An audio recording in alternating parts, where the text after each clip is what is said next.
bagaimana suatu sistem itu perlu kita perbaiki atau kita dapat mengambil keputusan dari hasil analisanya tersebut. Bagaimana satu variabel dapat mempengaruhi variabel. Karena manusia atau pekerja ada batas-batas tertentu di dalam melakukan sebuah pekerjaan.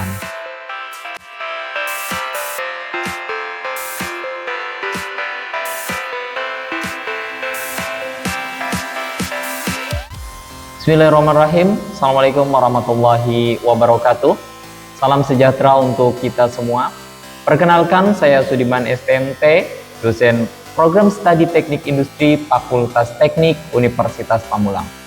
Pada kesempatan ini, izinkan saya menyampaikan hal terkait dengan pembelajaran mata kuliah simulasi sistem industri yang akan saya gambarkan dalam video pembelajaran. Tujuan dibuatnya video ini sebagai salah satu pernyataan diri dosen dalam unjuk kerja Tridharma Perguruan Tinggi atau yang biasa disebut dengan PDD UKT PT pada aspek pembelajaran. Pada kesempatan ini saya akan membawakan sebuah mata kuliah simulasi sistem industri sebagai salah satu mata kuliah wajib pada program studi teknik industri. Mata kuliah simulasi sistem industri membahas berbagai teknis dan metode simulasi yang digunakan untuk menganalisis dan merancang sistem industri. Fokus utamanya adalah penggunaan perangkat lunak dan konseptual simulasi untuk mengembangkan dan menganalisis proses-proses dalam sistem produksi, logistik, dan distribusi.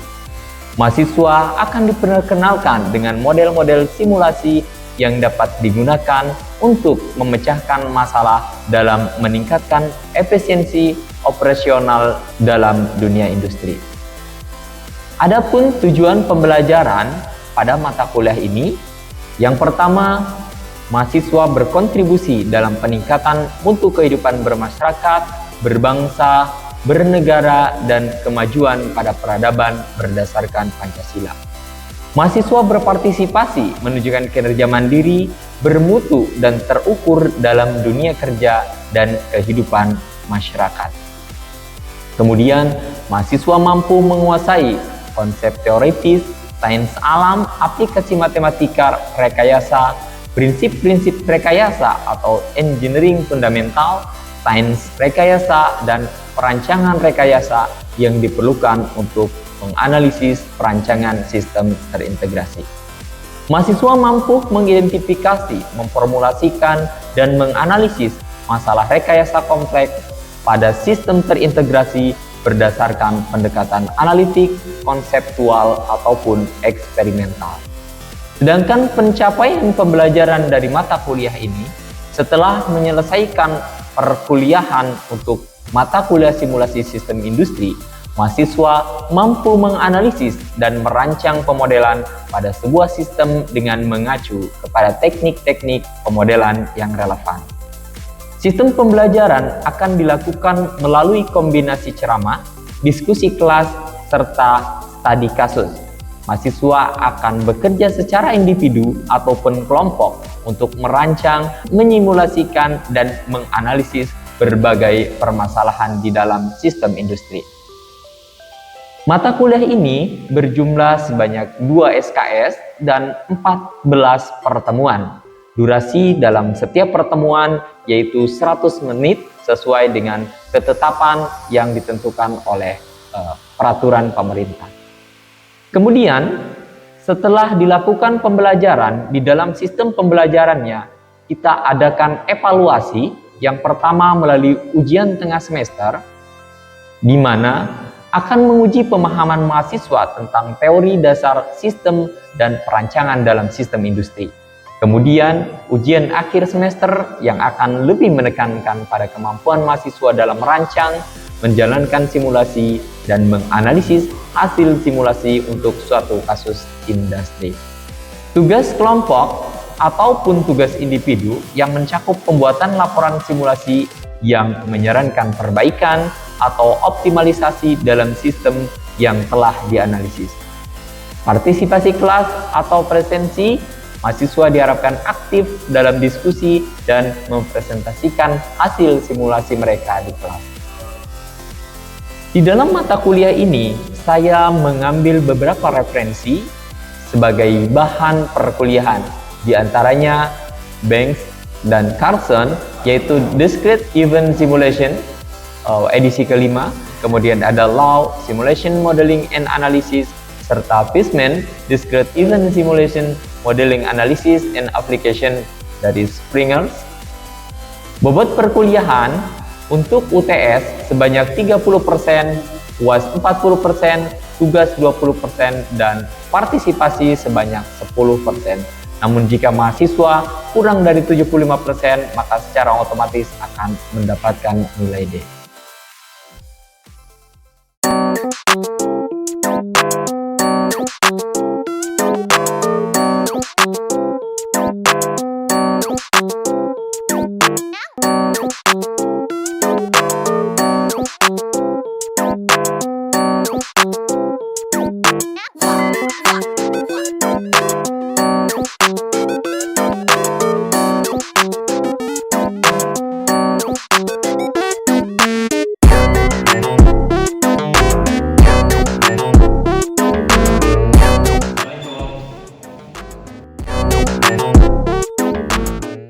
Oke, baik, bismillahirrahmanirrahim. Assalamualaikum warahmatullahi wabarakatuh. Apa kabar semuanya hari ini? Baik, alhamdulillah hari ini kita bertemu kembali untuk melanjutkan perkuliahan kita terkait dengan simulasi sistem industri pada pertemuan kelima. Nah, sebelum membahas pertemuan kelima, kita di pertemuan sebelumnya sudah membahas pertemuan keempat. Kita membahas terkait dengan beberapa hal yang berkaitan dengan penggunaan data statistik di dalam simulasi sistem industri. Seperti itu. Nah, mungkin ada yang masih ingat kita membahas terkait dengan teknik pengumpulan data dan analisa teknik analisa data, baik itu data kualitatif ataupun data kuantitatif. Baik, dan hari ini kita akan membahas terkait dengan casual loop diagram seperti yang tampil pada papan tulis. Baik, sebelumnya ada yang sudah paham terkait dengan casual loop diagram? Oke, kalau belum mungkin kita perlu bacakan terlebih dahulu. Kita sampaikan apa itu casual loop diagram. Jadi, casual loop diagram itu terkait dengan alat yang digunakan untuk menggambarkan hubungan sebab akibat dalam sebuah sistem. Oke. Kemudian casual loop diagram ini memvisualisasikan bagaimana variabel-variabel dalam sistem saling terkait satu sama lain. Mungkin sudah kita bahas sebelumnya terkait dengan apa itu sistem, yaitu suatu elemen yang saling berkaitan satu dengan yang lain untuk mencapai satu tujuan. Nah, kali ini kita akan gali bagaimana hubungannya melalui sebuah tools yang namanya casual loop diagram atau hubungan sebab akibat. Oke. Nah, di dalam casual loop diagram ini ada dua, yaitu pengaruh positif dan pengaruh negatif seperti itu. Kemudian, di mana diagram ini digunakan untuk membantu memetakan dinamika sistem yang kompleks, seperti dalam analisis sistem, pemodelan perilaku, dan pengambilan keputusan. Jadi, melalui casual loop diagram ini, nanti kita bisa melihat bagaimana suatu sistem itu perlu kita perbaiki atau kita dapat mengambil keputusan dari hasil analisanya tersebut. Kemudian, kita bisa lihat di sini ada elemen-elemen utama dalam casual loop diagram. Ada apa saja di situ? Yang pertama, ada apa? Variabel. Yang kedua ada hubungan. Nah, sebetulnya elemen utamanya hanya dua ini, variabel dan hubungan. kemudian setelah itu nanti ada pengembangannya seperti itu. Nah, apa sih yang dimaksud dengan variabel di sini? Yang dimaksud dengan variabel itu setiap elemen dalam sistem yang dapat diubah atau dipengaruhi oleh faktor lain seperti itu. Kemudian variabel ini juga bisa berupa parameter yang terkait langsung dengan sistem yang dianalisis seperti jumlah tenaga kerja, persediaan barang, ataupun tingkat permintaan pasar seperti itu. Nah, lalu apa yang dimaksud dengan hubungan? Hubungan itu adalah hubungan antara dua variabel yang menggambarkan arah pengaruh satu variabel terhadap variabel yang lainnya. Seperti di awal disampaikan, ada dua jenis hubungan, apa aja? Positif dan negatif, benar sekali. Nah, positif dan negatif inilah yang nantinya akan mempengaruhi bagaimana sistem itu bergerak. Namanya juga sistem dinamik, seperti itu. Nah, positif artinya jika peningkatan pada variabel pertama menyebabkan peningkatan pada variabel kedua. Artinya dia akan mempengaruhi variabel kedua, ketika yang satu meningkat maka variabel berikutnya akan meningkat. Kemudian yang negatif, jika peningkatan pada variabel pertama menyebabkan penurunan pada variabel berikutnya, seperti itu. Nah, mungkin kita perlu lihat di sini bagaimana elemen utama dalam causal diagram ini bekerja. Ini, di sini bisa kita lihat yang hubungannya positif itu disebut dengan reinforcing love. Artinya dia memperkuat. Di sini kita lihat contohnya. Ayam akan berpengaruh terhadap produksi telur. Artinya hubungannya positif. Ketika ayam meningkat, maka telur akan meningkat. Begitupun dengan peningkatan telur akan mempengaruhi peningkatan ayam. Inilah yang disebut dengan reinforcing loop, seperti itu. Kemudian kita bisa lihat di sini di mana ini adalah grafik antara waktu dan telur, seperti itu. Nah, ini yang disebut dengan reinforcing loop, di mana dia akan memperkuat kondisi dari keadaan sistem tersebut. Sebaliknya, untuk yang balancing loop atau negatif, kita bisa lihat di sana strukturnya adalah ada ayam, kemudian ada road crossing, di mana road crossing ini mempengaruhi ayam secara negatif. Tetapi ayam itu akan dengan meningkatnya ayam akan meningkat terhadap road crossing. Nah, seperti itu. Di sini yang satu positif, yang satu negatif, sehingga dikatakan sebagai penyeimbang. Maka dikatakan sebagai balancing loop atau loop penyeimbang. Sampai sini ada yang bisa dibahas atau lanjut dulu? Oke, kita lanjutkan dulu ya. Kita lanjutkan dulu. Nah, kemudian di sini causal loop diagram itu merupakan penting digunakan untuk struktur feedback dari sistem. Causal loop diagram ini baik digunakan untuk yang pertama, secara cepat menangkap hipotesis yang kita buat mengenai penyebab dari dinamika. Kemudian yang kedua, memunculkan dan menangkap model mental dari individu atau tim, kemudian mengkomunikasikan feedback yang penting yang diyakini bertanggung jawab terhadap problem. Nah, kita lihat di sini polaritas hubungan kausal. Di sini variabel 1, di sini variabel 2. Variabel 1 ada apa? Tingkat kelahiran. Yang kedua ada populasi. Nah, ini adalah link polaritinya atau hubungan polaritasnya di sini. Ini akan berdampak positif. Ketika angka kelahiran meningkat, apakah populasi menjadi meningkat? atau menurun? Oke. Jadi kita lihat di sini dari link polarity-nya bahwa dia memberikan dampak positif. Artinya dia mempunyai hubungan positif sebagai reinforcing. Oke. Kemudian kita lihat loop identifier-nya. Di sini positif atau dilambangkan dengan R, artinya loop identifier-nya adalah positif atau reinforcing. Kemudian untuk yang negatif itu kita gambarkan dengan negatif atau simbol B, di mana loop identifier-nya adalah negatif atau balancing seperti itu.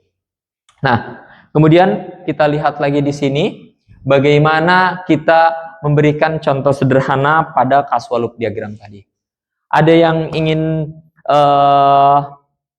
bahas, silakan. Bagaimana? Kita lihat di sini. Yang pertama apa? Variabelnya angka kelahiran. Terus yang kedua apa? Populasi. Yang ketiga angka kematian. Oke, kita lihat dari tingkat kelahiran ke populasi itu hubungannya apa? Positif. Kemudian dari populasi ke angka kelahiran itu positif. Artinya ketika positif menjadi positif itu adalah sebuah reinforcing.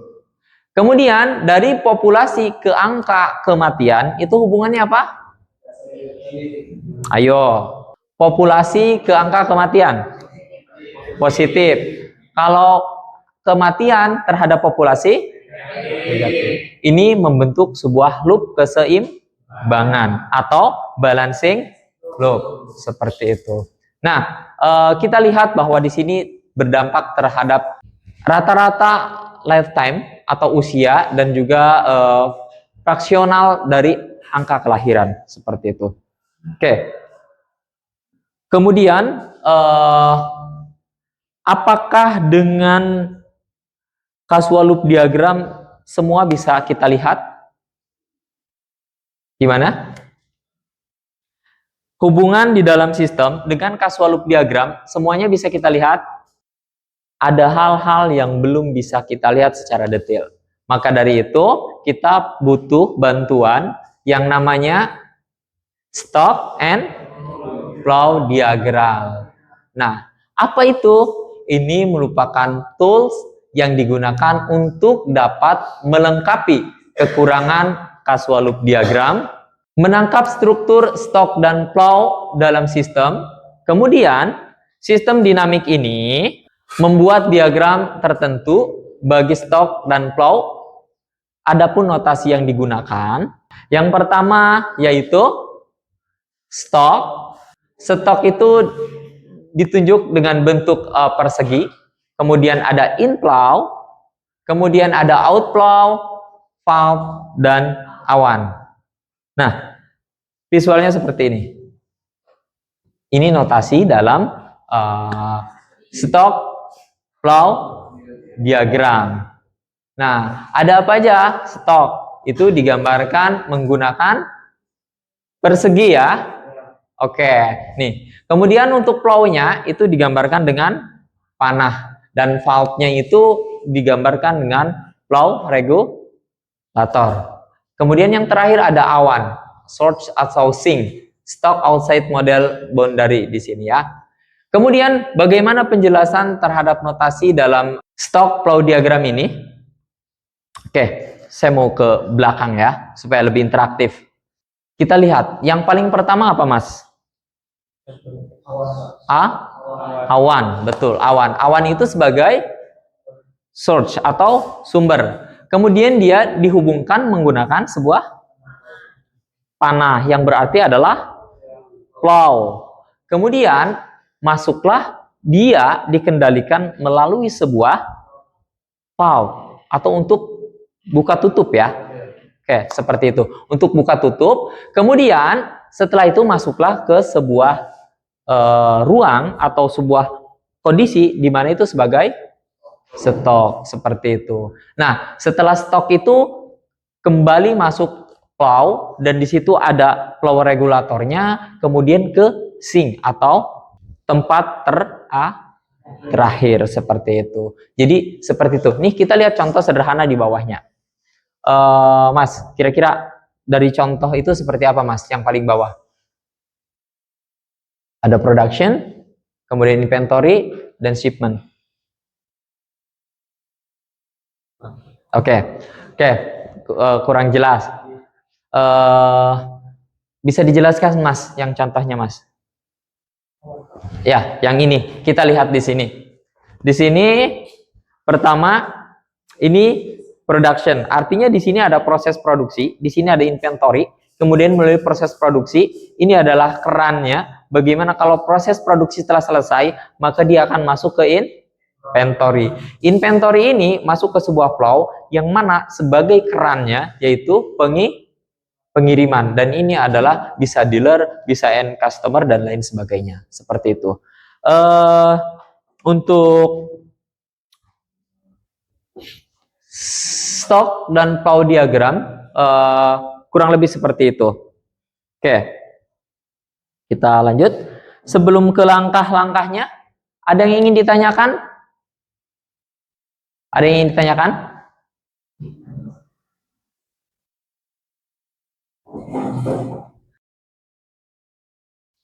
Oke, kalau begitu saya yang bertanya ya. Mengapa kita membutuhkan stok plow diagram? Ya, silakan Mas Dafa, gimana? Karena ini untuk melengkapi beberapa dari si LD sendiri. Ya. Dalam menangkap flow struktur stok dan juga flow dalam sistem. Oke, baik sekali. Kenapa kita butuh stok plow diagram? Karena kita untuk membantu membongkar posisi di dalam bagaimana sistem itu berinteraksi seperti itu. Oke. Ada yang ingin bertanya? Baik, kalau gitu kita lanjut dulu.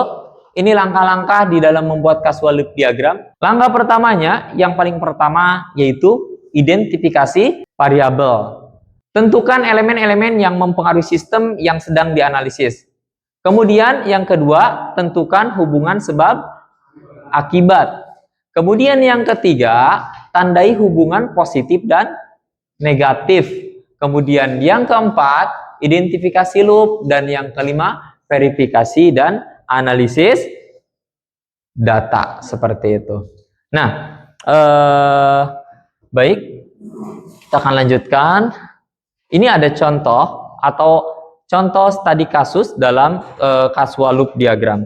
Namun sebelumnya, sebelum kita masuk ke sini, kita coba diskusi terlebih dahulu. Saya ingin bertanya dari materi yang sudah dilewati tadi.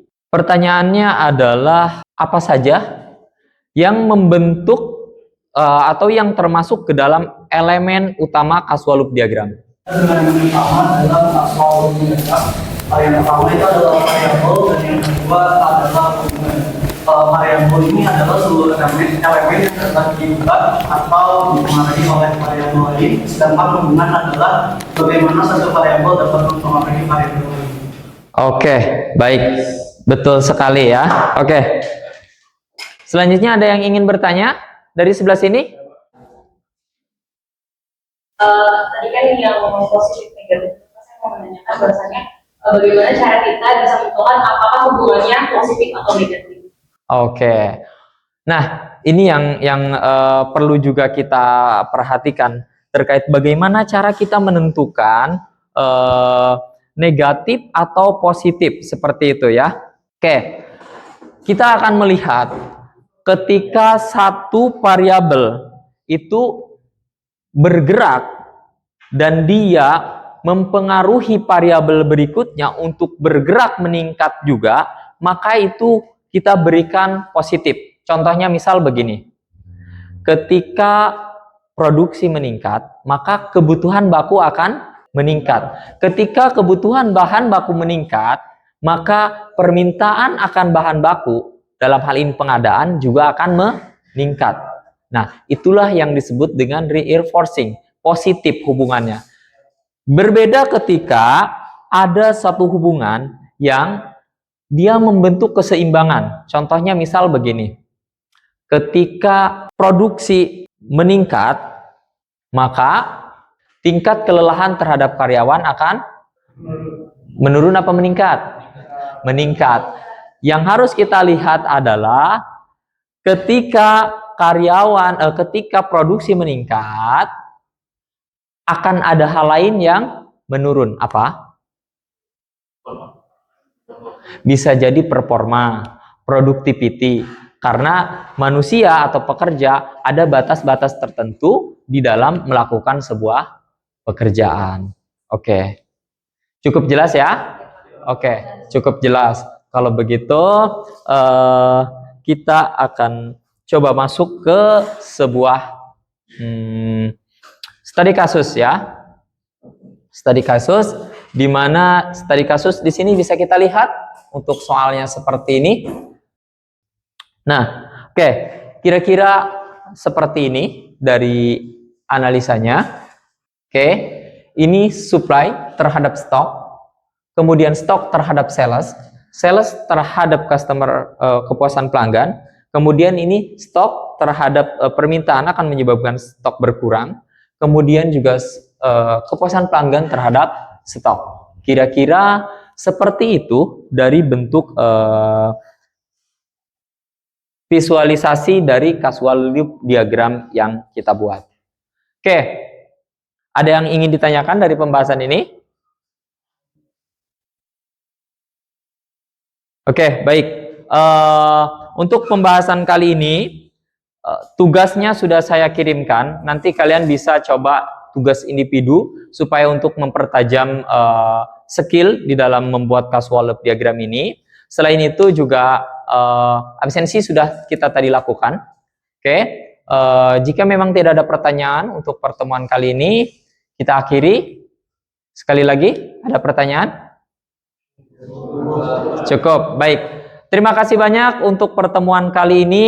Sampai jumpa di pertemuan berikutnya. Saya akhiri, billahi taufiq wal hidayah. Assalamualaikum warahmatullahi wabarakatuh.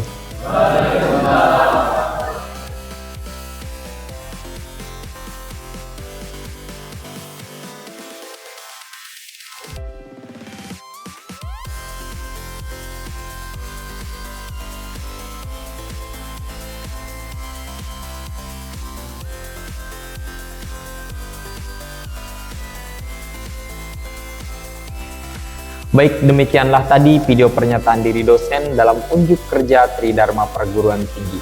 Hal ini kami buat sebagai bentuk komitmen dan tanggung jawab saya dalam menjalankan tugas di bidang pendidikan. Semoga informasi yang disampaikan dapat memberikan gambaran yang jelas tentang peran dosen dalam mewujudkan Tridharma Perguruan Tinggi, serta mendukung perkembangan akademik di Universitas Pamulang.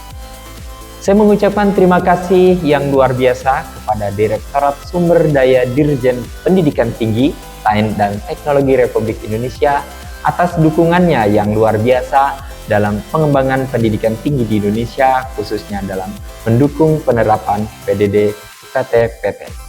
Kami juga menyampaikan rasa terima kasih dan hormat yang mendalam kepada jajaran Rektorat Universitas Pamulang serta Fakultas Teknik dan Program Studi Teknik Industri Universitas Pamulang yang telah memberikan dukungan penuh dan kontribusi yang berharga dalam mewujudkan video ini. Kerjasama yang baik ini dapat terus memperkuat komitmen kita bersama untuk menciptakan pendidikan yang berkualitas dan bermanfaat bagi masyarakat. Terima kasih atas perhatiannya. Sampai jumpa pada kesempatan yang lainnya. Saya akhiri. Billahi taufiq wal hidayah. Assalamualaikum warahmatullahi wabarakatuh.